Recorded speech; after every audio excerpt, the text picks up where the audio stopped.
Self-analysis, take 3. Hi, I'm Colin Rees. In this first episode, we want to talk about self-analysis. This is measuring your performance. Where are you at the moment? How well are you doing? And what do you need to concentrate on that's perhaps not quite so good? The way to do it is to use a business model which is known as a SWOT analysis: strengths, weaknesses, opportunities and threats.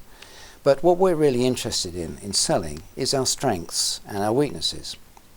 We very often have common strengths together, but noting them down on a piece of paper means you can examine them and do something about them if they're weaknesses. So, as I often say on sales training courses, sit down in a darkened room with a brandy and a blank sheet of paper and write down as many of your strengths as you can. When you've done that, turn to your weaknesses, which most people find actually quite a lot more difficult. It's quite good doing this with a friend because they can identify areas for you.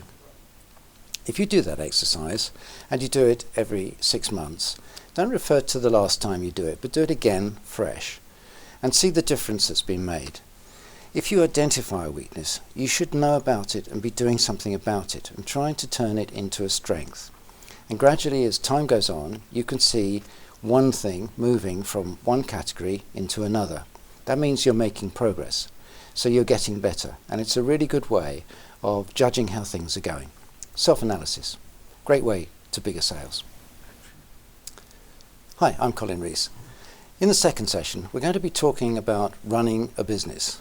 Most people in bike shops don't have the opportunity to understand exactly how a business runs. And the magic word in most bike shops is margin. But margin is only part of the story, and very often it can help to understand what the whole story really is. So let's say you've got a £1,000 bike. You sell it to the customer for £1,000. It cost you £700, so your margin was £300. Very simple. But that is not anywhere near the end of the story. Because out of the margin comes all the other costs that the shop has to accommodate. Your wages, of course, is the most expensive one, but we've got the rental perhaps, the light, the heat, the running, all the various expenses of running a company with the accountant and the solicitor. But there's a couple of other things as well that perhaps you've never thought about that also comes off what's often known as the bottom line.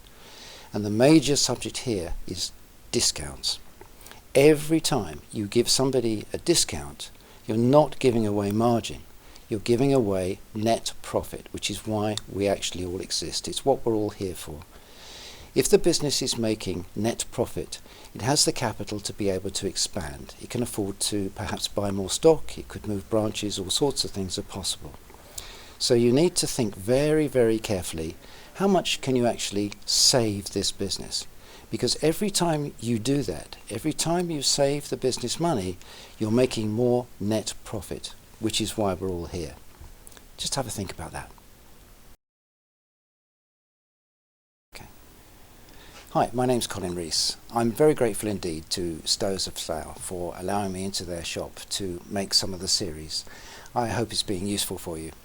We're talking now about relationship selling, and that's in simple terms, if I like you, I'll buy more from you. It's a very challenging situation.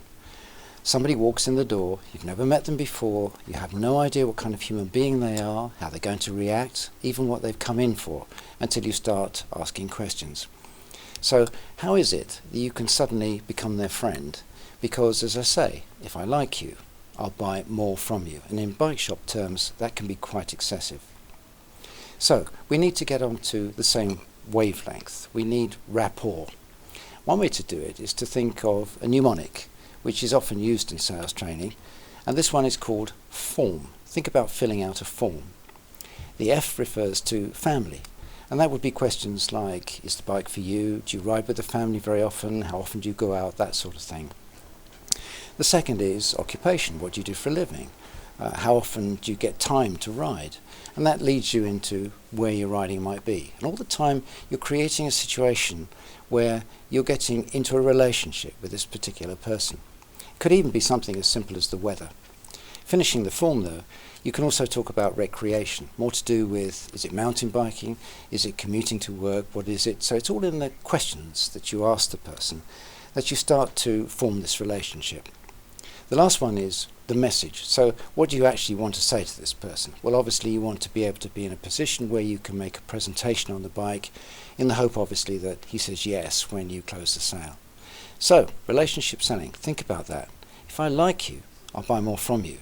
And it could be quite a lot. Hi, I'm Colin Rees and back at Stowe's in Slough. Thank you again to them for allowing me to be here. I wanted just to talk about the subject of customer service. If I asked you the question, do you give good service? I'm perfectly certain you wouldn't say no. If I then asked you the question, but what does good service constitute? You'd have a bit of a problem thinking about that. Most people do on training courses. I'm talking now about the factors that you could say, yes, that's good service. Things like making a proper greeting, talking to people on a technical basis that they understand, empathizing with the customer if you wish, things like that. In actual fact, those factors come in three sections. The first is general. It's what anybody would say. Yes, we have a huge stock of bikes for anybody to look at. Almost all bike shops would say that. So it's a general factor. The second is a human factor, and it is all about how I feel today. So passing on messages, greeting customers with a smile, the really difficult things. It all depends how you feel today. If I feel good today, I'll do it. If I'm not so good, I won't. So that's a personal factor. The last is what we should all be striving to achieve if we possibly can, which is the customer care level of good service. In other words, it's a different pinnacle to try and strive for. It has all sorts of different constitutes, such as putting the customer first in everything, for instance. That's the most important. Thinking for the customer.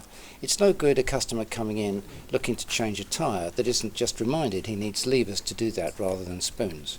Items like that. So the general factors of good service are very important and worth spending a bit of time, particularly with colleagues, to just sit and think, what constitutes the level of customer service I'm giving to my customers? Hi, I'm Colin Rees and I'm back in Stowe's in Slough. A little bit of background noise at the moment because luckily there's customers in here and that's all good stuff. I want to talk to you about features and benefits, and this is an area which an awful lot of professional long-term type of salespeople tend to forget, which is natural. If you sell a customer a product and you just quote the features, you won't get anything like as far as if you add to that the benefits of the particular features we're talking about. Sounds complicated. Let's look at a piece of bike equipment. Here's a lovely saddle. It's got some very obvious features. The first one, of course, is it's red. The second is that it's ergonomically styled. The third could be that it has very nice padding either side. And the fourth one could be that it comes on little sliders so you can move it back and forward for the proper bike fit. Now, if I presented that product to you as a customer just using those four items, it wouldn't really be terribly interesting. But if I make it useful for you by adding the benefits, it makes it much more meaningful.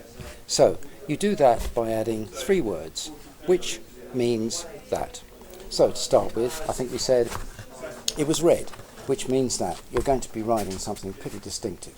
That's the benefit of the feature. We also said it's ergonomically styled, which means that it's really very comfortable. It's got this special padding either side, and that reinforces the benefit. So once again, it has special padding, which means that it's terribly comfortable to ride.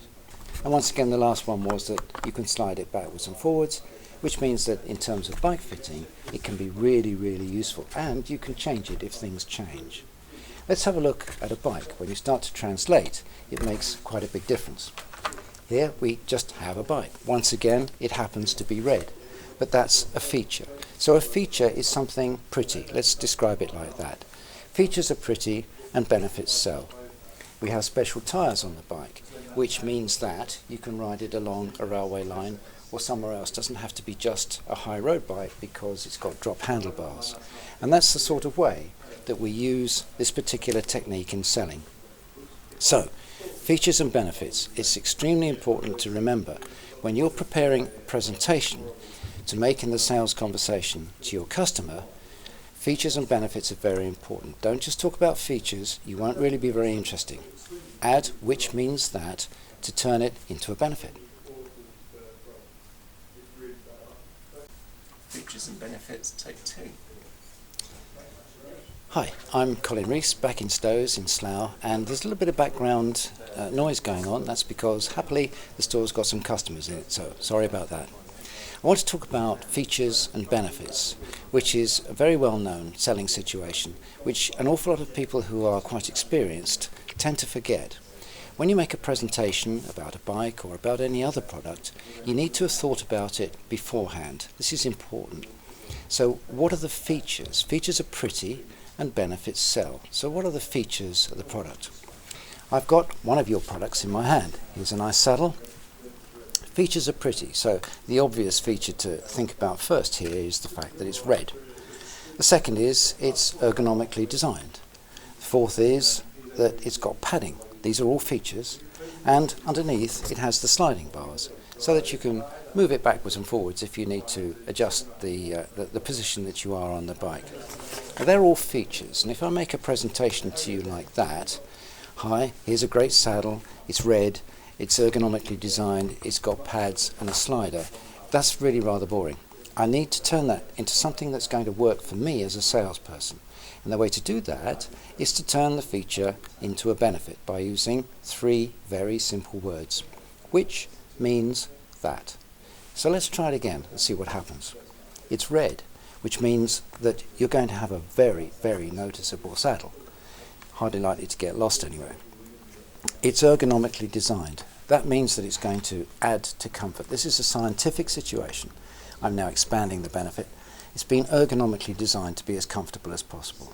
It's got padding that reinforces the feature of comfort which you're putting across to this customer, and also you're able to adjust it, which is something which is perhaps quite useful, but it's another benefit.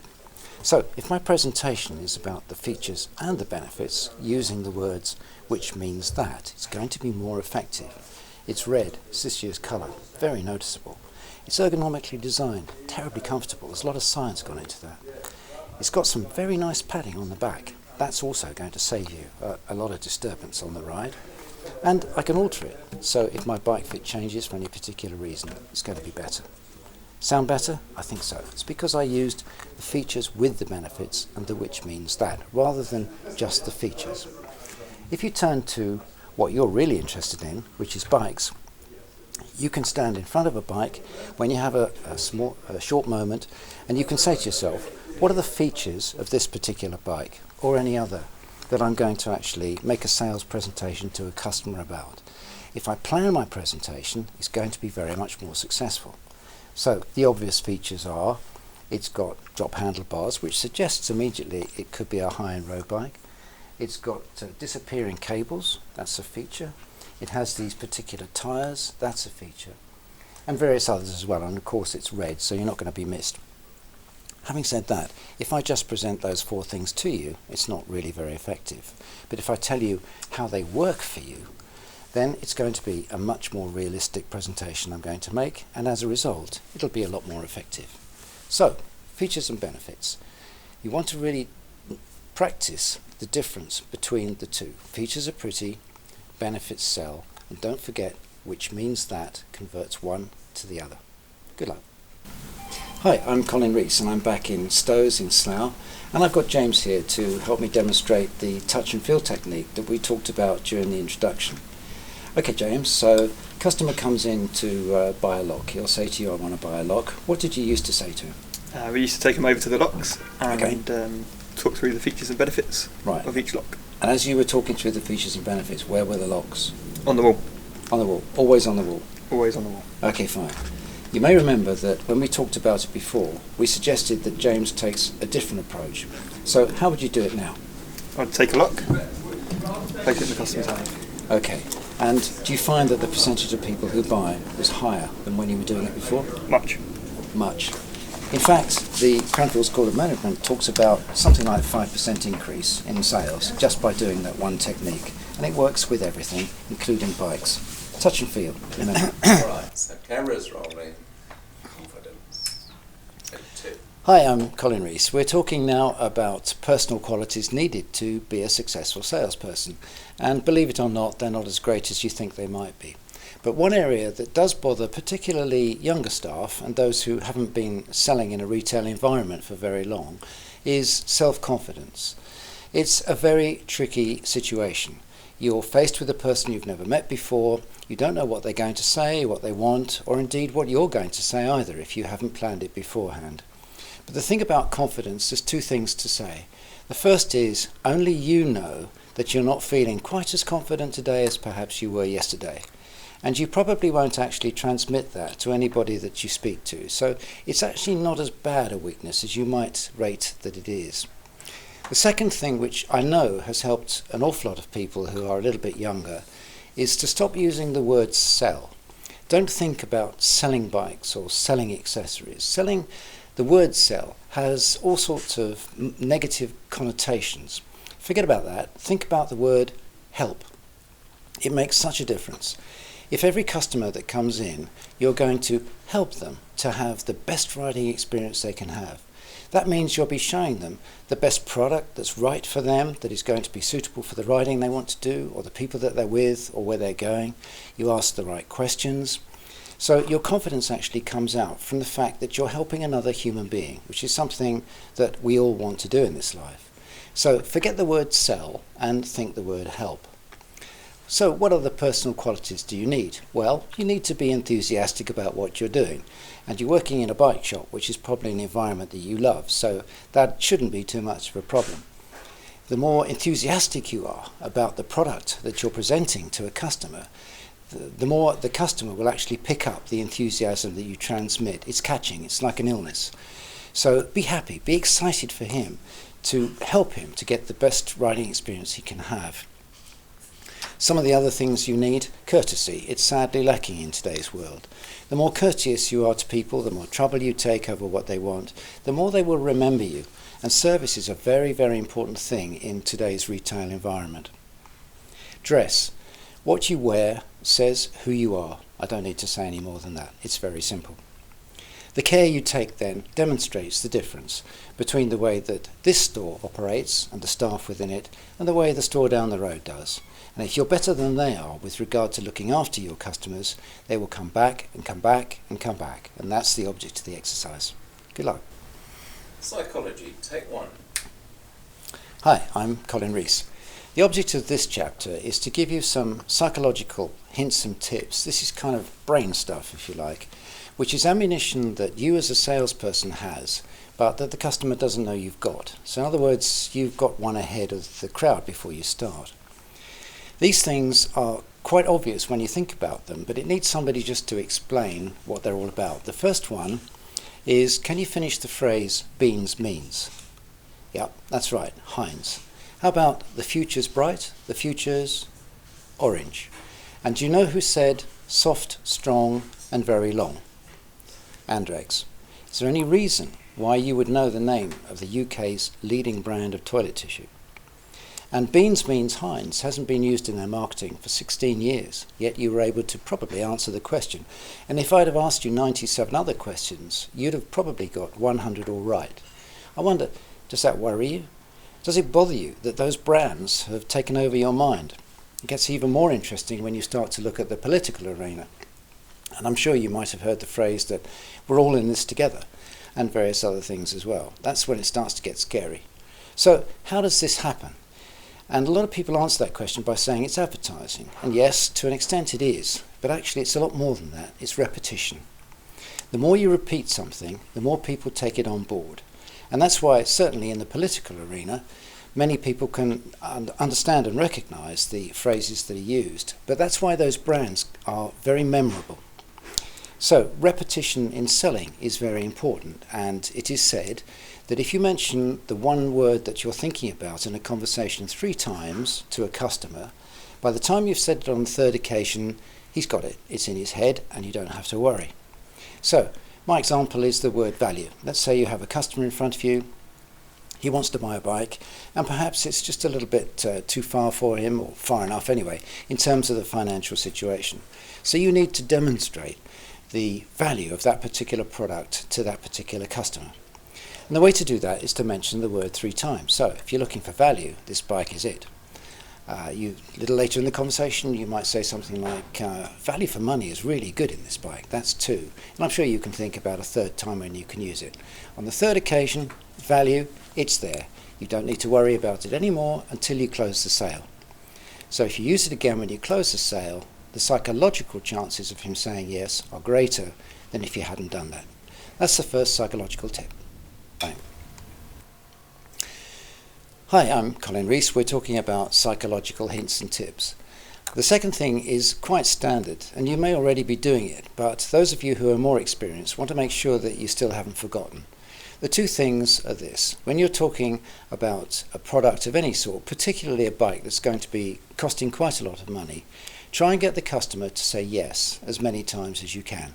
It really doesn't matter why he says yes. You could say, hot day today, and he says yes, great, he did it once. The more you can get him to say yes during the conversation, the more psychologically he's attuned when you come to close the sale. Do you want to buy this bike? Yes, which is obviously what you want. The second tip is to talk about accessories as you're describing the bike, and that's something which, with respect, bike shops are not terribly good at doing. For instance, if I go downstairs in this bike shop and walk around, I won't see any bikes with any accessories actually on the bike themselves on display. But yet the bike shop sells bikes and accessories, and very often a customer who's presented with both will buy both. So it's crazy not to do that. Equally, during the conversation, you as a salesperson need to mention the sorts of accessories that would go really nicely on the bike. So commuters need mud guards, everybody needs lights if it happens to be that season of the year, because it's illegal if you don't have them, and so on. So just remember, those two things can help you quite a lot. And once again, your sales now are gradually going upwards. Hi, I'm Colin Rees, and we're going through psychological hints and tips. The next hint or tip that I can give you is probably the most powerful one of all, which is called the magic pause. And you use it whenever you ask a question. So if we're talking about, for instance, closing the sale, do you want to buy this bike?